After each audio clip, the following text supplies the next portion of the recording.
Can you guess what has been grossly underrepresented in film noir scholarly studies? You got it, race! The representation of African Americans in post-war film noirs has been minimally studied.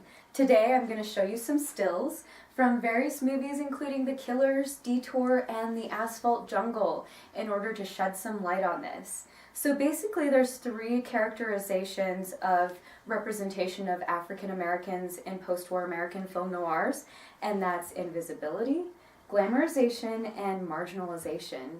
I feel knowledgeable to present on this topic because I've been preparing for months for NAU's undergraduate research symposium. It's my hope through sharing this information with you that you get an additional lens with which to view film noirs and also to deepen your appreciation for film noirs. So let's explore film noirs in order to provide a framework for this particular talk. When I talk about film noirs, I'm referring to films in the 1940s and 1950s. The term film noir was coined by French film critics Nino Frank and Jean-Pierre Chartier around 1940, and it wasn't until a couple decades later that the term film noir picked up in America. Another thing is that film noir is not a genre, it's actually a discourse. And ultimately, film noir can be seen to reflect the pessimistic response to the socioeconomic conditions in post-war America.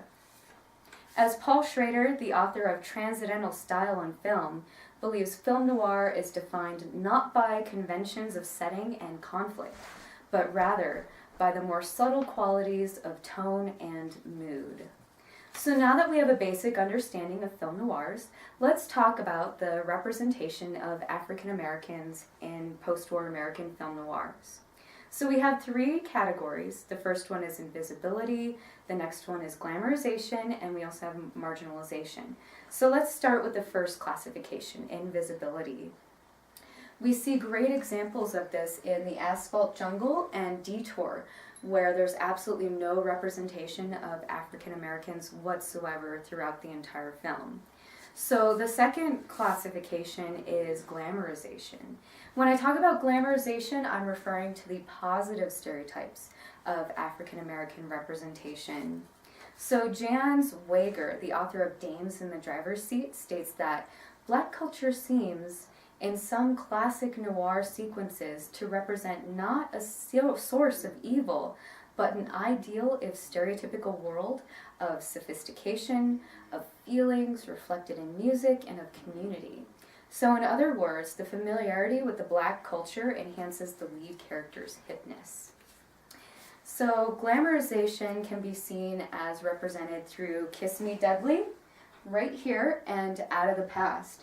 In both of these scenes here, we see the lead male character interacting in a jazz club, which of course enhances his coolness.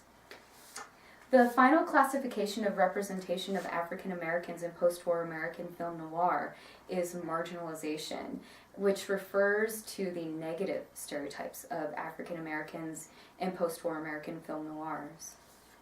For instance, French critics Raymond Bordeaux and Étienne Châtillon described film noir's use of black and darkness as metaphors for white characters' moral transgressions and falls from grace in the eyes of acceptable middle-class society. A great example of this is in Double Indemnity. Here we see an association with African Americans when they're either in the process of committing crimes or when they need an alibi, when they're about to commit crimes or are committing crimes.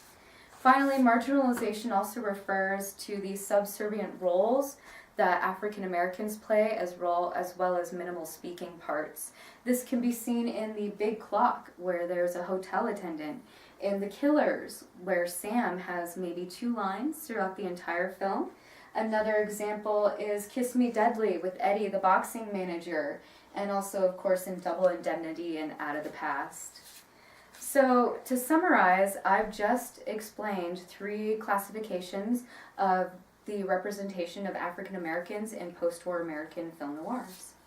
So today we've covered the 3 classifications and various representations of African Americans in post-war American film noirs. And hopefully this breakdown provided you with a better understanding of African American representation. And finally, next time you watch a film noir, you'll have an additional lens with which to view the film. Thank you so much for your time.